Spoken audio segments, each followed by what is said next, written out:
Libra, we are on Libra. Well, greetings and salutations, my friends. You are most welcome here. I do apologize that I have not uploaded since July, but let's just say that the energy was not quite conducive for reading. I have since relocated and I am capable of reading again. So we're going to do your hopes, fears, and reality spread. As per usual, if you want to click on that description box below, it will talk about the placement of each individual card. Whoops. And the significance of the spread. With that being said, we're just going to get right to it.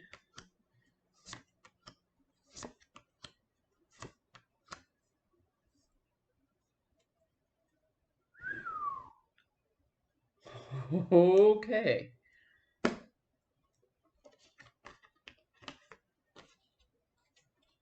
So in your hopes, okay, there's a lot of air in your hopes.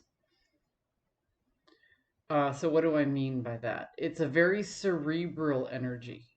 You just want to push forward on something. I'm not saying there isn't passion behind it, but it is in your head and it is moving quickly. So whenever I talk about the aces, I always talk about high potential and low resolution. Okay. So you have the potential for truth, for ideas, for power, all at your fingertips. It's weird that that noise came right when I said power. The power of Grayskull.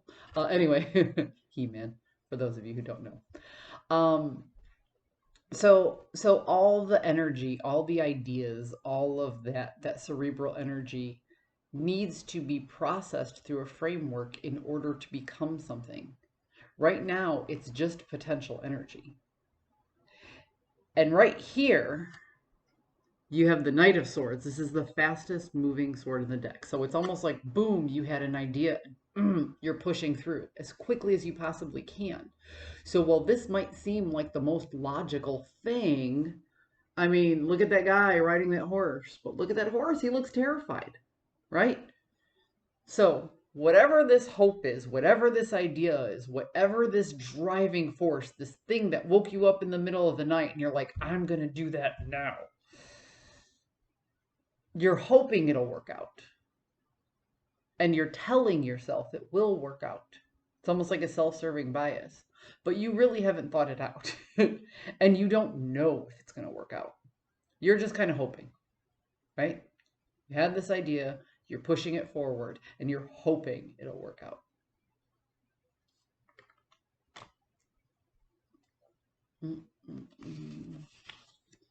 Your fear or anxiety about the situation.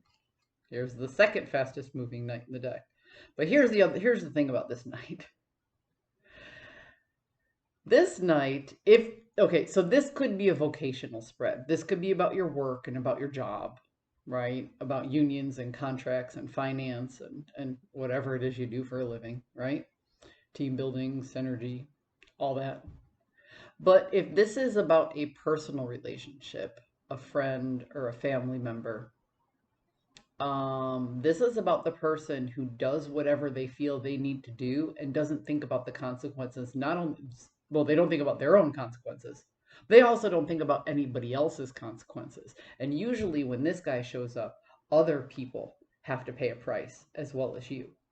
Now, if this is a romantic read, okay, if this is about a possible lover, I call this guy right here the Knight of Wands. This is the guy who rides into town with the dick in his hand. Is a very player energy. He might feel very passionate about what he's doing, but he will feel a different way in 2-3 days. So this could be a warning, don't do something stupid. All right, so let's get back to the reading now that you understand a little bit more about this guy. So here you are. You have this idea and you're pushing forward and you're hoping it's going to work out because ultimately you know you didn't really think this through all that great. It's a hunch. It's a nudge. And you're just going with it. Good luck. In the anxiety, you fear that with all of ignoring these consequences, means a loss of a resource that you have built up. So resources can be health, wealth, time, time management, right? So somewhere inside, you know that if you don't really look at the consequences, you lose something. That could be a person. You know, when it comes to time management, who you spend your time with could be a resource, right? You could lose a person. Your health could suffer. Your money could suffer.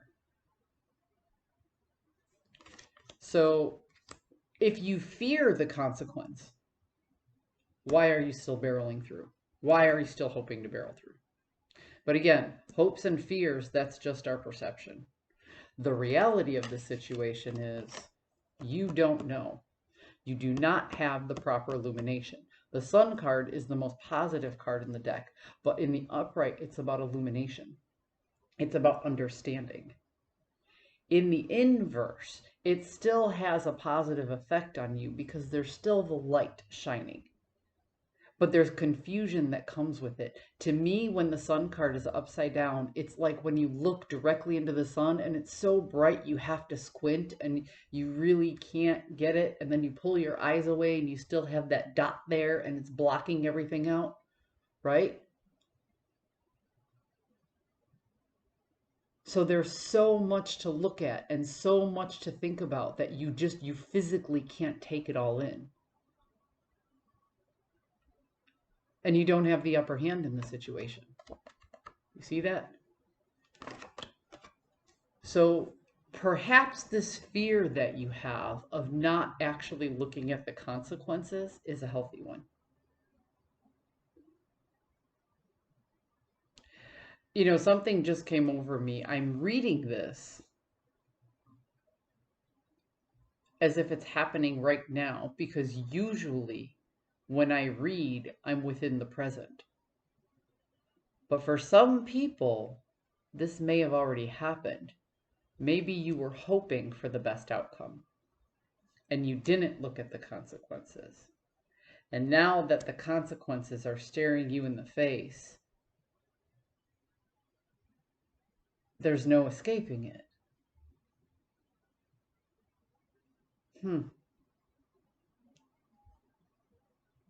You can't get away from it. It's right there. Somebody turned on the light and exposed that you didn't quite have control of the situation.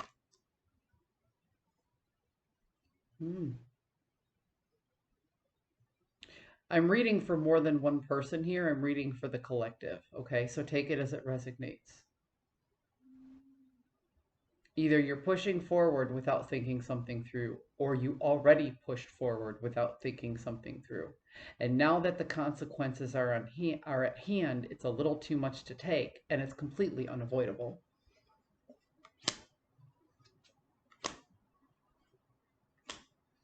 The good news is you will persevere. It's not going to be easy. It's not going to be fun. But no matter what happens, you're going to keep moving forward. I don't know why that flipped over. Interesting. The point of juggling and you having control over the situation is over. It's out of your hands. What's done is done, and you can't turn back the hands of time. You just now have to put a little bit of trust in the universe, and you might need to get assistance. How do I say this? You might have to eat a big old piece of humble pie, you know. Some of the consequences that you dealt with, although they aren't dire, they aren't horrible. You know, you didn't murder anybody, you know, and you didn't do anything so egregious that it's going to have, well, I don't want to say it won't have long lasting effects. You didn't do anything so egregious that you can't go back and make apologies for the things that you did. Okay. This page right here is about passion and about new growth, but it's also about bidding for the attention of somebody else. A lot of times, the Page of Wands, when it represents communication, is a card of apologies. And nothing helps somebody grow more than eating a big piece of humble pie, because every time we eat a piece of humble pie, we let go of a little bit more of our ego and we start to have compassion and empathy for others. And that, on a karmic scale, is a good thing, Libra. I hope you found a message that serves your highest good. I'll see you guys next time. All right?